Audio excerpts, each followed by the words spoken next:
Malaya na tayo dahil pinalaya tayo ni Kristo. Kaya magpakatatag kayo at huwag nang paalipin pang muli. Matapos magtrabaho ng maraming taon sa isang malaking kumpanya, nagretiro na si Carlo. Sa simula, tuwang-tuwa siya. Wala nang deadlines, wala nang boss, wala nang paulit-ulit na meetings. Pero makalipas ang ilang buwan, naramdaman niya ang pagkabagot ng walang ginagawa.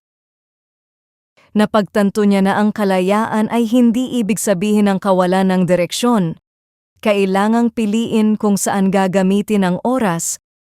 Maaari itong sayangin o maaari itong ilaan sa mga bagay na tunay na mahalaga. Sabi ni Pablo, pinalaya tayo ni Kristo. Hindi na tayo alipin ng kasalanan, ng pagkakonsensya, o ng bigat ng pagsisikap na makuha ang pabor ng Diyos. Pero ang kalayaan ay hindi lisensya para mamuhay ng para sa sarili lamang. Kung gagamitin natin ito sa pansariling kapritsyo, babalik lang tayo sa bagong uri ng pagkaalipin, sa sariling pagnanasa. Ang tunay na kalayaan ay makikita sa pamumuhay na may layunin, mahalin ang Diyos, at maglingkod sa iba ng may kagalakan.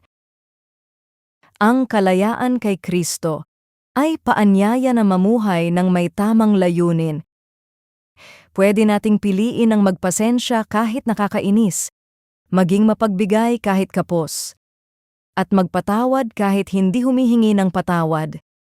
Sa bawat pagpili, ipinapakita natin, hindi na ako alipin, malaya akong magmahal. Dahil unang nagmahal sa akin si Kristo.